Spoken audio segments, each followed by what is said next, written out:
ಕಲಬುರಗಿಯಲ್ಲಿ ಅಖಿಲ ಕರ್ನಾಟಕ ರಾಜ್ಯ ವಿದ್ಯಾರ್ಥಿಗಳ ಸಂಘದ ವತಿಯಿಂದ ರಾಜ್ಯ ಸರ್ಕಾರದ ಕೂಡಲೇ 56,432 ಹುದ್ದೆಗಳಿಗೆ ನೇಮಕಾತಿ ಮಾಡಿಕೊಳ್ಳಬೇಕೆಂದು ಅಧಿಸೂಚನೆ ಹೊರಡಿಸುವಂತೆ ಬೃಹತ್ ಪ್ರತಿಭಟನೆ ಮಾಡಿದರು. ನಗರದ ಜಗತ್ ವೃತ್ತದಿಂದ ಬೃಹತ್ ಪ್ರತಿಭಟನೆಯನ್ನು ಮಾಡಲಾಯಿತು. ಈ ಸಂದರ್ಭದಲ್ಲಿ ರಾಜ್ಯ ಸರ್ಕಾರದ ವಿರುದ್ಧ ಆಕ್ರೋಶ ಹೊರಹಾಕಿ 56,432 ಹುದ್ದೆಗಳನ್ನು ನೇಮಕಾತಿ ಮಾಡಬೇಕೆಂದು ಹಾಗೂ ಕೆಪಿಎಸ್ಸಿನಲ್ಲಿ ನಡೆದಿರುವ ಕೆಎಸ್ ಪಿಡಿಒ ಸಿಟಿಐ ಮುಂತಾದ ಪರೀಕ್ಷೆಗಳ ಅಕ್ರಮ ಸಿಬಿಐ ತನಿಖೆಗೆ ವಹಿಸಬೇಕೆಂದು ಒತ್ತಾಯ ಮಾಡಿದರು.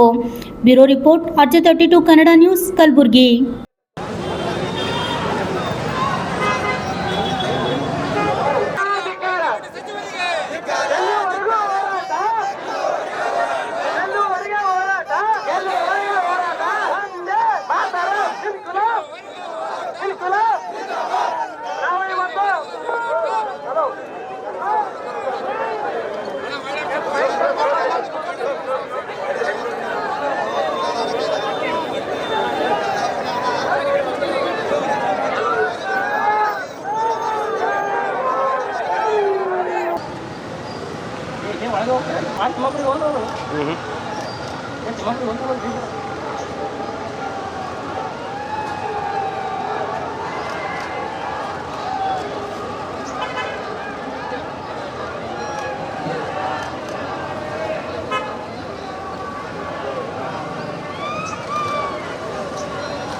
ಟಿವಿ ಒನ್ರಿ ಫಸ್ಟ್ ನ್ಯೂಸ್ ಕಾಣೋಣ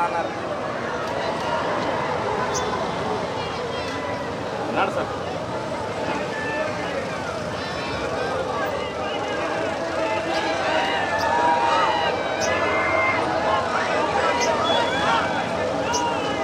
ವೈಫೈ ಕನೆಕ್ಷನ್ ಇಲ್ಲ, ಒಂದು ಚೇರ್ ಇಲ್ಲ, ಒಂದು ಕುತ್ಕೊಳ್ಳೋ ಟೇಬಲ್ ಇಲ್ಲ, ಕುಡಿಯೋ ನೀರಿಗೆ ಕೂಡ ತೊಂದರೆ ಕೊಡ್ತಾರೆ, ನ್ಯೂಸ್ ಪೇಪರ್ ಇಲ್ಲ, ಏನೂ ಇಲ್ಲ. ನಾವು ಕೇಳ್ತಾ ಇರೋದು, ನಾವು ಧಾರವಾಡದಲ್ಲೂ ಮುಖ್ಯಮಂತ್ರಿ ಸಿದ್ದರಾಮಯ್ಯ ಸರ್ ಕೇಳಿದಾಗ ಒಂದು ಡಿಜಿಟಲ್ ಲೈಬ್ರರಿ 10 ಕೋಟಿದು, ಬೆಂಗಳೂರಿಗೆ ಒಂದು ಧಾರವಾಡದೊಂದು ಮಾಡ್ಕೊಟ್ಟಿದ್ರ. ಅದೇ ರೀತಿ ಕಲಬುರಗಿಗೆ ನೀವು ಎರಡು ಮಾಡಿಕೊಟ್ರು ಕಡಿಮೆನೆ. ಯಾಕೆಂದ್ರೆ ಅತಿ ಹೆಚ್ಚು ವಿದ್ಯಾರ್ಥಿಗಳು ಇಲ್ಲಿ ಹೋಗ್ತಾ ಇದ್ದಾರೆ. ಕಡಿಮೆ ಅಂತಂದ್ರೆ ಒಂದು 5,000 ಇಂದ 10,000 ಜನ ಕುತ್ಕೊಂಡು ಹೋದಂತ ಒಂದು ಡಿಜಿಟಲ್ ಲೈಬ್ರರಿ ಆಗಬೇಕು. ನಾವು ನಿನ್ನೆ ಗುಲ್ಬರ್ಗಾ ಯೂನಿವರ್ಸಿಟಿ ಹೋದ್ವಿ. ಆ ಸ್ಲ್ಯಾಬ್ ಮಿನಿಮಮ್ 15 ಗ್ರೇಡ್ ಕಾಂಕ್ರೀಟ್ ಹಾಕ್ಬೇಕು. ಮೇ ಬಿ ಅವರು ಕಾಂಕ್ರೀಟ್ ಹಾಕಿಲ್ಲ, ಅಲ್ಲಿ ಬರೀ ಮಣ್ಣೆ ಹಾಕ್ಬಿಟ್ಟಿದ್ದಾರೆ ಸ್ಲ್ಯಾಬ್ಗೆ. ಯಾಕೆಂದ್ರೆ ಮೊನ್ನೆ ಮಳೆ ಬಂದಿದೆ, ತುಂಬಾ ಜೋರ ಬಂದಿಲ್ಲ, ಸ್ವಲ್ಪ ಮಳೆ ಬಂದಿದ್ದು, ಒಳಗಡೆ ಸೋತಾ ಇದೆ. ಮತ್ತೆ ಸೀಲಿಂಗ್ ಎಲ್ಲ ಬರೀ ಪ್ರಬುದ್ಧ ಅಕಾಡೆಮಿಗೆ ಅಷ್ಟೇ ಅಲ್ಲ ಸರ್ ಬಿದ್ದಿರೋದು. ಗುಲ್ಬರ್ಗಾ ಯೂನಿವರ್ಸಿಟಿ ನೀವು ಬೇಕಾದ್ರೆ ಇವಾಗ ಹೋಗ್ಬರೋಣ ಸರ್ ಇನ್ನೊಂದ್ಸತಿ. ಅಲ್ಲಿ ಸೀಲಿಂಗ್ ಅಲ್ಲಿ ಎಲ್ಲ ಬಿದ್ದೋಗಿ ನೀರು ಸೋರ್ತಾ ಇದೆ. ಸರ್ ಪಕ್ಕದಲ್ಲೇ ಚೇರ್ ಇದಾವೆ, ಸ್ವಲ್ಪ ಬಿತ್ತಿದ್ರೆ ಯಾರಾದ್ರೂ ಚೇರ್ ಮೇಲೆ ಕೂತಿದ್ರೆ ಅವ್ನ ಆನ್ ಸ್ಪಾಟ್ ಅಲ್ಲೇ ಸತ್ತೋಗ್ತಿದೆ ವಿದ್ಯಾರ್ಥಿಗಳು. ಆ ಪರಿಸ್ಥಿತಿಗೆ ಇವತ್ತು ಸರ್ಕಾರ ತಗೊಂಡ್ಬಂದಿದೆ. ಇವತ್ತು KKRD ಬಲ್ಲಿ 5,000 ಕೋಟಿ ಇದೆ, ಇಲ್ಲಿ ಏನೂ ಡೆವಲಪ್ಮೆಂಟ್ ಆಗಿಲ್ಲ. ದಯಮಾಡಿ ವಿದ್ಯಾರ್ಥಿಗಳ ಪರವಾಗಿ ನಾನೇನು ಅವರಿಗೆ ತಿಂಗಳ 20,000 50,000 ದುಡ್ಡು ಹಾಕಿ, 10,000 ದುಡ್ಡು ಹಾಕಿ ಅಂತ ಕೇಳ್ತಾ ಇಲ್ಲ. ಇಲ್ಲಿ ಅವ್ರಿಗೆ ಬೇಕಾಗಿರುವಂತ ಬೇಸಿಕ್ ಫೆಸಿಲಿಟೀಸ್ ಕೊಡಿ ಸರ್, ಬೇರೆ ಇನ್ನೇನು ಇಲ್ಲ. ಪ್ರಬುದ್ಧ ಅಕಾಡೆಮಿಲಿ ಪ್ರತಿ ಒಬ್ಬರು ವಿಡಿಯೋ ಮಾಡಿದ್ದಾರೆ. 500 ಜನ ಸ್ವಾಮಿ, 500 ಜನ ಸ್ವಾಮಿ. ಅದು 30 ಕೋಟಿ ಇನ್ವೆಸ್ಟ್ ಮಾಡಿದ್ದಾರೆ ಬಿಲ್ಡಿಂಗ್ಗೆ. 5 ಕೋಟಿ ಅನುದಾನನೂ ಬಂದಿದೆ. ಸೋಷಿಯಲ್ ವೆಲ್ಫೇರ್ ಡಿಪಾರ್ಟ್ಮೆಂಟ್ ಮತ್ತೆ KKRDB ಇಂದ 5 ಕೋಟಿ ಬಂದಿದೆ. ಅದನ್ನ ಇವರು ಸ್ಟೇ ಫಂಡ್ ಕೊಡ್ತೀರಾ. ಇವತ್ತು 500 ಜನದಲ್ಲಿ ಸ್ವಾಮಿ ಒಬ್ಬರಿಗೆ ಸುಮಾರು 1.5 ಲಕ್ಷ ದುಡ್ಡು ಖರ್ಚು ಮಾಡ್ತಾರೆ ಅವರು. 1.5 ಲಕ್ಷ. ಬುಕ್ಸಿಗೆ 15,000 ಗೌರ್ಮೆಂಟ್ ಕೊಡುತ್ತೆ. ಅವ್ರಿಗೆ ಇನ್ನೂ ಬುಕ್ಸ್ ಕೊಟ್ಟಿಲ್ಲ ಓದೋದಕ್ಕೆ. ಈ ಓದ್ತಾ ಇರೋದಕ್ಕೆ ಮುಂಚೆ ಬುಕ್ಸ್ ಕೊಡ್ಬೇಕಾ, ಓದಾದ್ಮೇಲೆ ಬುಕ್ಸ್ ಕೊಡ್ಬೇಕಾ ಹೇಳಿ? ಇವ್ರು ಹೆಂಗಿದ್ರೆ ರೈಲ್ ಹೋದ್ಮೇಲೆ ಟಿಕೆಟ್ ತಗೊಂಡಂಗೆ ಇರೋ ಆ ಪರಿಸ್ಥಿತಿ ತಗೊಂಡಿದ್ದಾರೆ ಸ್ವಾಮಿ. ಮಿನಿಮಮ್ ಕಾಮನ್ ಸೆನ್ಸ್ ಆದ್ರೂ ಇರ್ಬೇಕು ಇಲ್ಲಿರಂತ DC ಅವರಿಗೆ. ನಾನು ಒಂದೆರಡು ಸತಿಲ್ಲ, ಮಿನಿಮಮ್ ಕಾಮನ್ ಸೆನ್ಸ್. ಇವತ್ತು ಹೋರಾಟ ಮಾಡ್ತಿದೀವಿ ಅಂತಂದ್ರೆ ಇಲ್ಲಿ ಇರ್ಬೇಕು ಅವರು.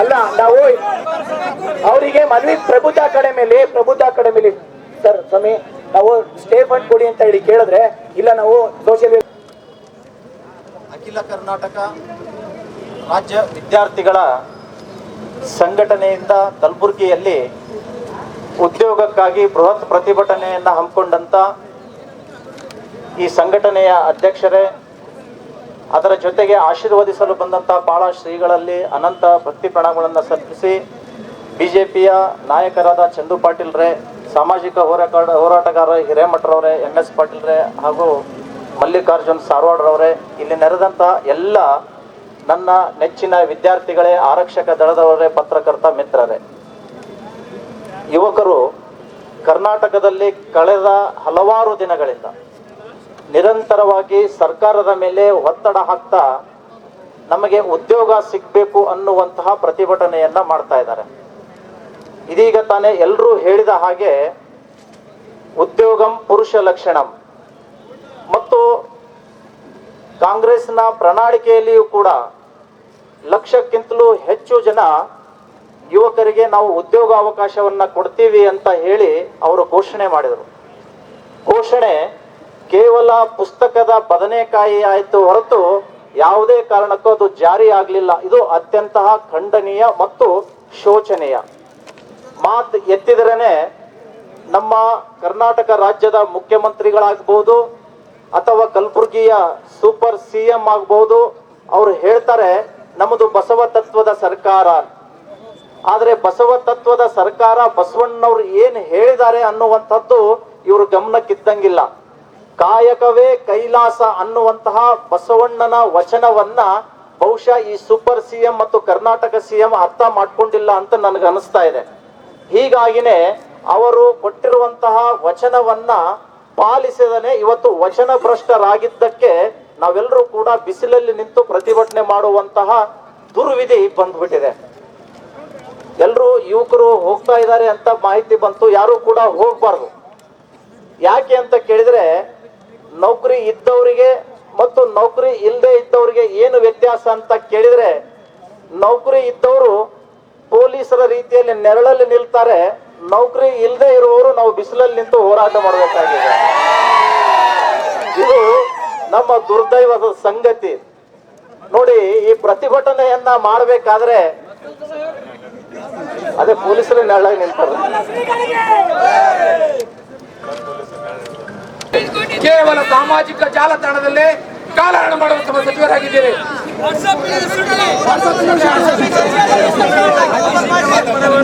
ಇನ್ನೊಂದು ವಿಷಯ ಹೇಳಕ್ ಇಷ್ಟಪಡ್ತೇನೆ.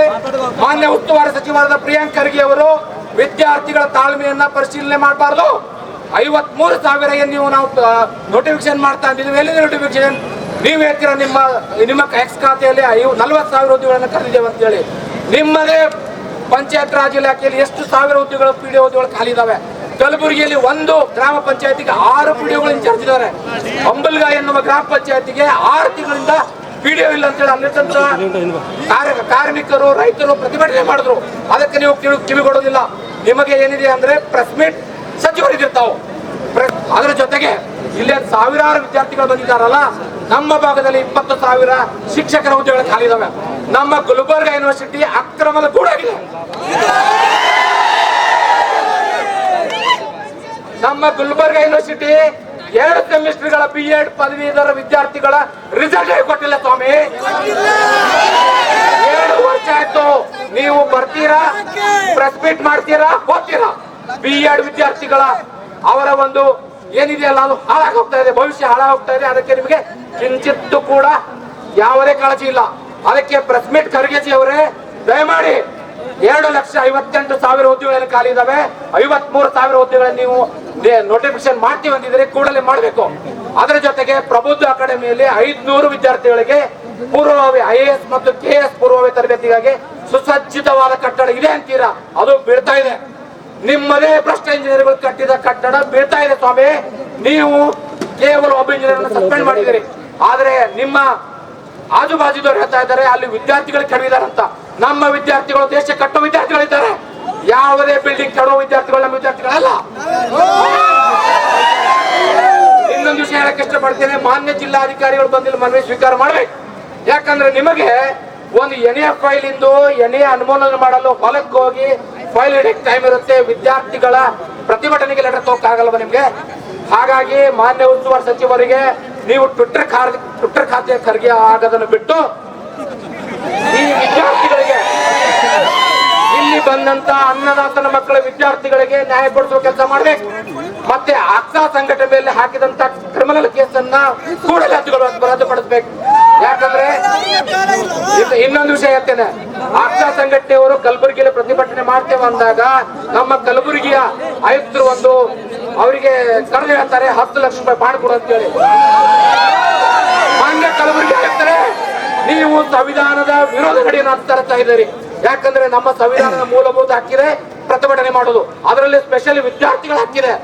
ಅವರಿಗೆ ನ್ಯಾಯ ಕೊಡಿಸುವ ಕೆಲಸ ನೀವು ಮಾಡ್ಬೇಕು. ಅದನ್ನ ಬಿಟ್ಟು 10 ಲಕ್ಷ ಬಾಂಡ್ ಕೊಡಿ ಅಂತೇಳಿ ಯಾರ್ದೋ ಉಸ್ತುವಾರಿ ಸಚಿವರ ಮಾತನ್ನ ಕೇಳಿ ಅವರ ಅಡಿಯಲ್ಲಿ ಕೆಲಸ ಮಾಡ್ತಾ ಇದ್ದೀರಿ. ಇದಕ್ಕೆ ನನ್ನ ಧಿಕ್ಕಾರ ಇದೆ. ಅದ್ರ ಜೊತೆಗೆ ಮತ್ತೆ ಆಪ್ಸ ಸಂಘಟನೆ ಅವರು ಹೈಕೋರ್ಟ್ಗೆ ಹೋಗಿ ಆದೇಶ ತಂದ್ರು. ನಾವು ಪೂಜೆ ಮಾಡ್ಬೇಕಾದ್ರೆ ಹೈಕೋರ್ಟ್ ಹೋಗ್ಬೇಕಾಗಿದೆ, ನಮಗೆ ನೌಕರಿ ಬೇಕಂದ್ರೂ ಹೈಕೋರ್ಟ್ ಹೋಗ್ಬೇಕಾಗಿದೆ. ಎಲ್ಲಿ ಹೋಗಿದೆ ನಮ್ಮ ಆಡಳಿತ ವ್ಯವಸ್ಥೆ ಅಂತ ನಾವು ನೋಡ್ಬೇಕಾಗಿದೆ. ಕೊನೆಯದಾಗಿ ಹೇಳ್ತೇನೆ, ಜಿಲ್ಲಾಧಿಕಾರಿಗಳು ಬರಲೇಬೇಕು. ಜಿಲ್ಲಾಧಿಕಾರಿಗಳು ಬರಲೇಬೇಕು.